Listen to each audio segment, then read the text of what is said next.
മാസപ്പടി വിവാദത്തിൽ SFIO അന്വേഷണവുമായി ബന്ധപ്പെട്ട് BJP നേതാവ് ഷോൺ ജോർജ് നൽകിയ വിവിധ ഹർജികൾ ഹൈക്കോടതി ഇന്ന് പരിഗണിക്കും.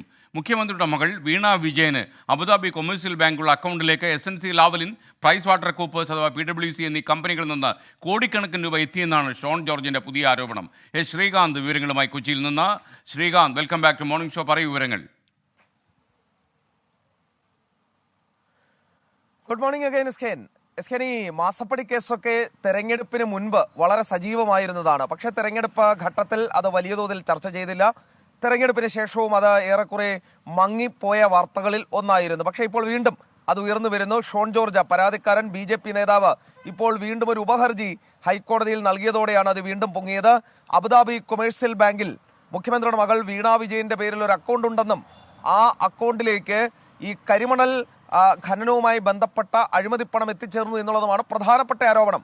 ഒപ്പം തന്നെ SNC Lavalin, Price Waterhouse Coopers പോലെയുള്ള മുഖ്യമന്ത്രിയുടെ ഓഫീസുമായി ബന്ധപ്പെട്ടതും മുഖ്യമന്ത്രിയുമായി ബന്ധപ്പെട്ടതുമായ പല ഡീലുകളും അതിൻ്റെ പണം ഈ അക്കൗണ്ടിലേക്ക് എത്തി, ഈ ബാങ്കിലെ മുഖ്യമന്ത്രിയുടെ മകളുടെ പേരിലുള്ള അക്കൗണ്ടിലേക്ക് എത്തി എന്നുള്ളതാണ് ഷോൺ ജോർജ് ചൂണ്ടിക്കാണിക്കുന്നത്.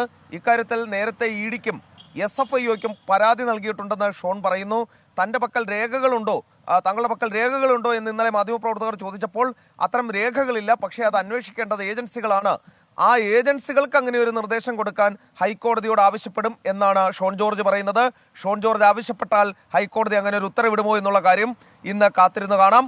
രാവിലെ തന്നെ ആ ഹർജി പരിഗണിക്കാനാണ് സാധ്യത.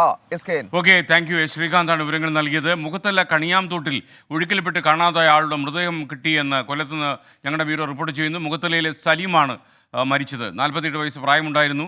പുതുച്ചിറ നവദീപം സ്കൂളിന് സമീപമാണ് ഈ മൃതദേഹം കണ്ടെത്തിയത്. ചൊവ്വാഴ്ചയാണ് സലീമിനെ ഒഴുക്കിൽപ്പെട്ട് കാണാതായത്. വിധി ദിനത്തിൽ 24 മാജിക് ജൂൺ 4 ചൊവ്വാഴ്ച രാവിലെ 5 മണി മുതൽ 24-ൽ.